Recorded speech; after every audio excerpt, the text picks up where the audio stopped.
बटोर पृथ्वी की पूरी ऊर्जा, उठेगा धीरे धीरे ज़मीन से, ज़मीन पर गिरा आदमी और अपने लड़खड़ाते कदमों से नापते दूरियां पहुंच जाएगा वहां यहाँ जैसे तमाम आदमियों पर बहस चल रही होगी। नगाड़े की तरह बजते हैं शब्द। ये निर्मला पुतुल जी के द्वारा लिखी हुई पंक्तियां हैं और हम जानेंगे निर्मला पुतुल जी के बारे में सबसे पहले। और निर्मला पुतुल जी के द्वारा लिखी हुई इस कविता को भी पढ़ेंगे। नाम है आओ मिलकर बचाएं। तो ये कविता जो है निर्मला पुतुल जी ने ही लिखी है। हम लोग पढ़ रहे हैं आरोह आगे कक्षा 11वीं की पुस्तक का ये कवितांश। और निर्मला पुतुल जो हैं वो जन्म उनका सन 1972 दुमका झारखंड में हुआ है। प्रमुख रचनाएं इनकी नगाड़े की तरह बजते शब्द और अपने घर की तलाश में। निर्मला पुतुल का जन्म एक आदिवासी परिवार में हुआ है।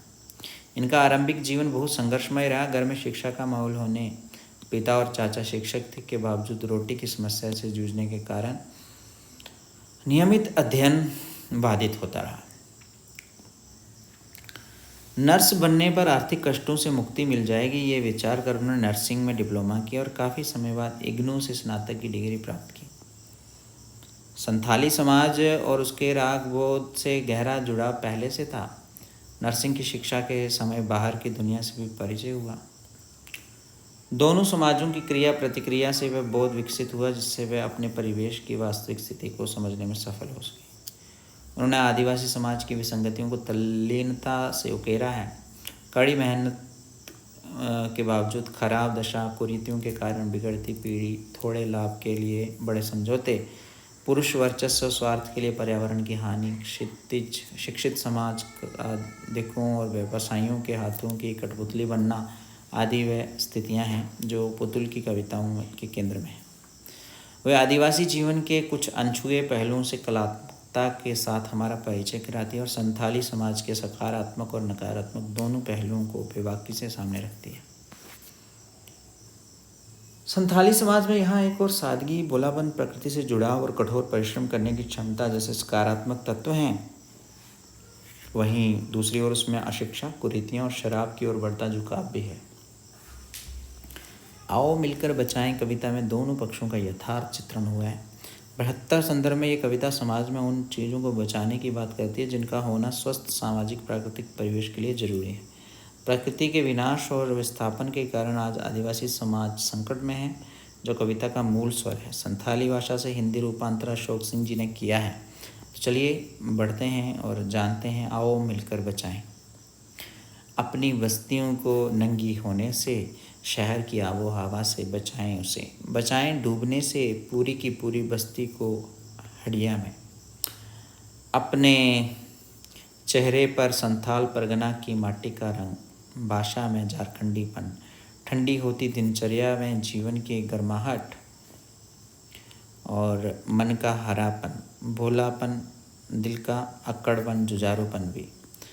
भीतर की आग, धनुष की डोरी, तीर का नुकीलापन, कुल्हाड़ी की धार, जंगल की ताज़ा हवा, नदियों की निर्मलता, पहाड़ों का मौन, गीतों की धुन, मिट्टी का सौंदापन, फसलों की लहलहाट, नाचने के लिए खुला आंगन, गाने के लिए गीत, हंसने के लिए थोड़ी सी खिलखिलाहट, रोने के लिए मुट्ठी भर एकांत, बच्चों के लिए मैदान, पशुओं के लिए हरी हरी घास, बूढ़ों के लिए पहाड़ों की शांति।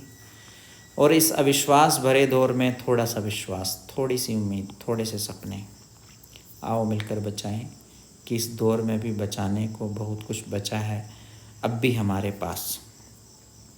तो ये कविता जो थी सुंदर कविता है और निर्मला पुतुल जी ने ये कविता देखिए कितने सुंदर तरीके से हमारे सामने व्यक्त की है।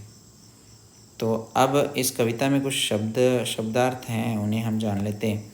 जैसे आबो हवा, जिसको जलवायु कहते हैं, माटी होगी मिट्टी, सौंधापन सुगंध होगी, उम्मीद आशा, और उम्मीद आशा, दौर समय, अक्कड़पन होता है किसी बात को लेकर, रुखाई से तन जाने का भाव, जुझारूपन होता है जूझने या संघर्ष करने की प्रवृत्ति। ठीक है, तो इसके साथ ही हमारा आरोह भाग एक जो पुस्तक के जितने भी पार्ट हैं हमने सब पढ़ लिए हैं, सब गद्य और पद्य सब पढ़ लिए। कैसे लगे हैं आपको? वीडियो को लाइक करें, शेयर करें, सब्सक्राइब करें, बाकी तक सब पढ़ें।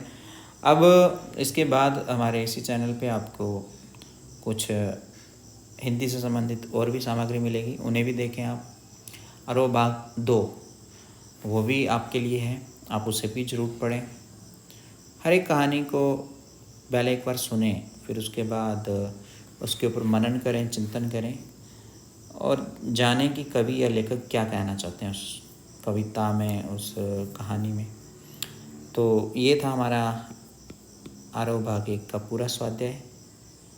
चलिए आरोह भाग 2 की ओर तरफ चलते हैं और उसे भी जानते हैं क्या है आरोह भाग 2 में।